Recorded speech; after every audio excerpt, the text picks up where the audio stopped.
अस्सलाम वालेकुम लिसनर्स, मैं हूं आपकी होस्ट नीलम और नीलम आपको अपने चैनल में वेलकम करती है। शुरू करते हैं आज की वीडियो अल्लाह पाक का नाम लेकर जो इंतहाई अली रुतबा और बहुत जलीलुल कदर है। मैं अपने सुनने वालों के लिए ये दुआ करती हूँ कि मेरे सभी सुनने वाले हमेशा शाद और आबाद रहें, जहाँ रहें खुशबाश रहें।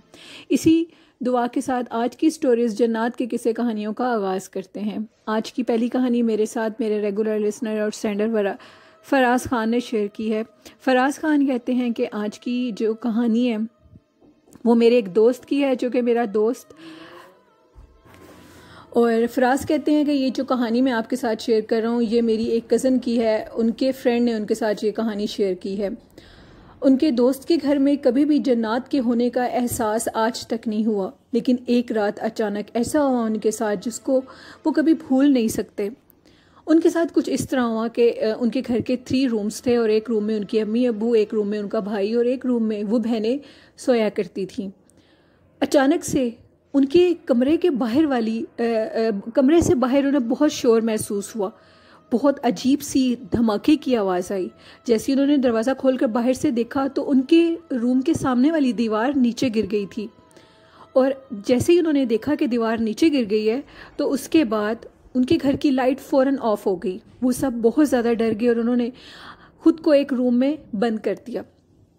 नेक्स्ट डे जब वो उधर गए तो उन्होंने देखा कि एक बहुत बड़ा पत्थर उनकी तरफ आ रहा है, यानी कि उनको मार देगा वो पत्थर जान से। वो बहुत भारी पत्थर था और वो हवा में उड़ रहा था। उन्होंने जल्दी से दरवाजे को बंद किया और मौलवी साहब को फ़ौरन कॉल की। मौलवी साहब फ़ौरन उनके घर आए। उन्होंने सारे घर का जायज़ा लिया। सारे घर का जायज़ा लेने के बाद उनको ये बताया गया कि उधर जन्नत के 2 कबीले रहते हैं और उनकी आपस में लड़ाई हो रही थी, जिसकी वजह से ये सब कुछ हुआ है। हम लोगों ने फ़ौरन उस घर को छोड़ दिया। उस घर को छोड़ने के दौरान मेरे मामू उस घर में कुछ दिन अकेले रुके थे, यानी कि सामान की शिफ्टिंग की वजह से, तो उनकी उसी घर में डेथ हो गई। हम लोग बहुत रोए, बहुत पछताए कि आखिर हमारे मामू को क्या हुआ है। ये कहानी थी फराज की जो उन्होंने मेरे साथ कराची से शेयर की। बहुत शुक्रिया फराज। आज की दूसरी कहानी भी फराज ने शेयर की है। फराज कहते हैं कि ये जो कहानी मैं आपके साथ शेयर कर रहा हूँ ये मेरे अब्बू ने मेरे साथ शेयर की है। ये एक पुरानी कहानी है, एक मदरसे की कहानी है। एक मदरसा हुआ करता था और उस मदरसे के पास एक पुरानी हवेली भी थी। वहाँ पे एक लड़का अहमद पढ़ा करता था।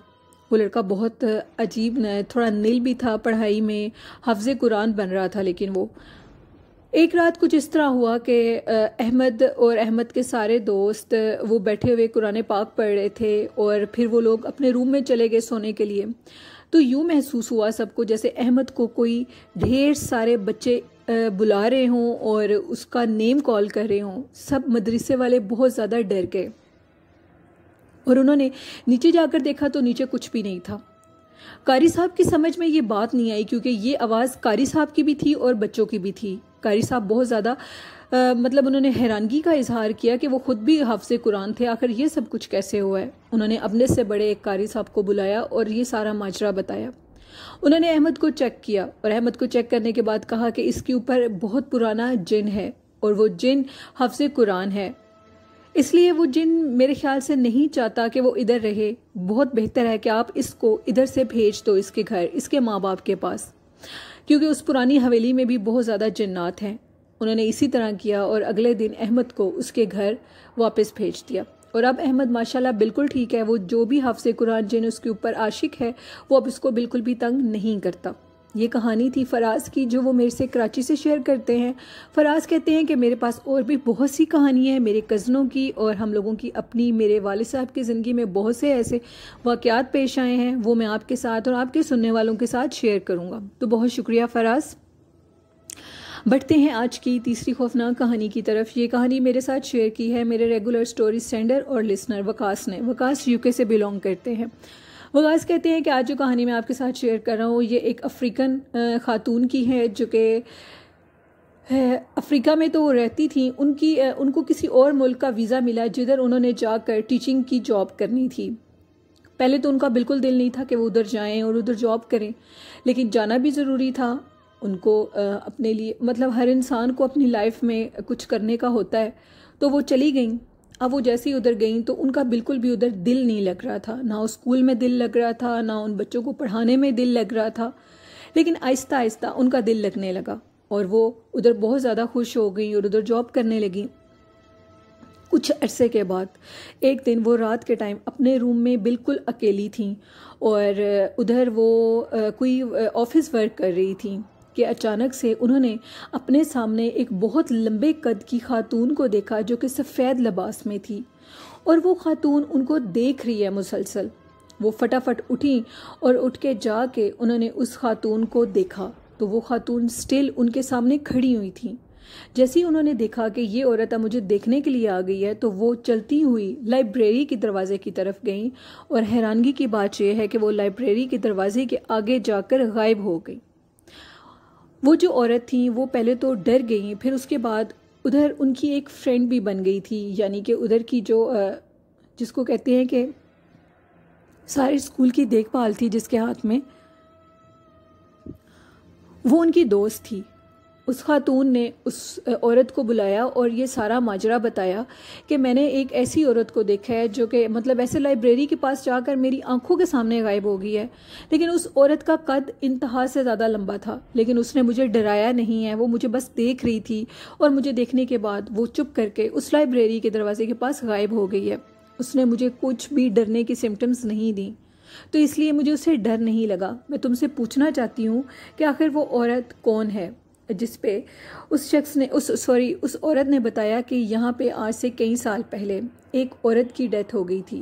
वो औरत इधर ही जॉब करती थी, उसकी सारी ज़िंदगी इसी स्कूल में गुजरी है और उसको इस स्कूल से बहुत मानूसियत थी। वो इस स्कूल को बहुत पसंद करती थी। अक्सर लोग उस औरत को इधर देखते हैं और उससे डरते नहीं हैं क्योंकि वो औरत किसी को डराती नहीं है और देखने वाले यही कहते हैं कि वो जो औरत है वो वही औरत है जिसकी इधर डेथ हुई थी, क्योंकि वो स्कूल से बहुत प्यार करती थी और अभी तक उसकी रूह इसी स्कूल में भटकती है। उसके बाद उस अफ्रीकन औरत ने कई साल उधर जॉब की। वो कहती हैं कि कई बार मैंने उस औरत को देखा है, कई दफ़ा मैंने स्कूल के लॉन में भी उस औरत को देखा है, कई बार मैंने उसको वो जो स्कूल की गैलरी होती हैं उधर भी फिरते हुए देखा है, लेकिन वो किसी को तंग नहीं करती। अक्सर मेरी जो जॉब है वो रात के टाइम में ऑफिस वर्क करते हुए लेट हो जाती हूँ, लेकिन वो औरत मुझे अक्सर और बेशतर नज़र आती है। कई बच्चों ने भी ये शिकायत की है कि हमें एक बहुत लंबे कद की कदावर औरत लाइब्रेरी में अंदर नज़र आती है। जो बच्चे लाइब्रेरी के अंदर अपना काम कर रहे होते हैं अक्सर उनको वो नज़र आती है। ये कहानी थी वकास की जो उन्होंने मेरे साथ यूके से शेयर की। बहुत शुक्रिया वकास अपनी कहानी भेजने के लिए। आई होप लिसनर्स आपको मेरी स्टोरी ज़रूर अच्छी लगती होंगी। लिसनर्स अगर आपको मेरी स्टोरीज अच्छी लगती हैं तो मेरे चैनल को सब्सक्राइब करें, मुझे आपकी सपोर्ट की ज़रूरत है, और मेरे चैनल को ज़्यादा से ज़्यादा लाइक करें। और अगर आप भी अपनी स्टोरीज़ मेरे साथ शेयर करना चाहते हैं तो डिस्क्रिप्शन बॉक्स में मेरे ईमेल आईडी पे और मेरे फेसबुक लिंक नीलम विर्क के नेम से है, उस पर भी आप अपनी स्टोरीज़ शेयर कर सकते हैं मैसेंजर पे। तो लिसनर्स आज का अच्छा मैसेज ये देना चाहूँगी कि जितना हो सकता है नमाज को बिल्कुल मत छोड़ें, नमाज अदा किया करें हमेशा, अपने सारे काम पीछे करके 5 वक्त की नमाज ज़रूर पढ़ा करें और अपने वालिदैन से ढेर सारी मोहब्बत किया करें। अपने सभी रिश्तों में बहुत वफ़ादार रहें, उनसे बहुत मोहब्बत करें और अल्लाह पाक से हमेशा अच्छे की उम्मीद रखें, क्योंकि हम जैसा सोचते हैं हमें वैसा ही मिलता है। इसलिए सब अच्छा सोचें और अच्छा पाएँ और अपने वालिदैन का ढेर सारा ख्याल रखा करें। ये मेरा आप लोगों के लिए एक अच्छा मैसेज है और आई होप आप मेरे इस मैसेज पे ज़रूर अमल करते होंगे। तो लिसनर्स इसी के साथ अपनी होस्ट नीलम विर्क को इजाज़त दीजिए। मुझे और मेरे वालिदैन को अपनी दुआओं में ढेर सारा याद रखिएगा और आप भी अपने वालिदैन का ढेर सारा ख्याल रखिएगा। अल्लाह हाफिज़, अल्लाह नेगेबान।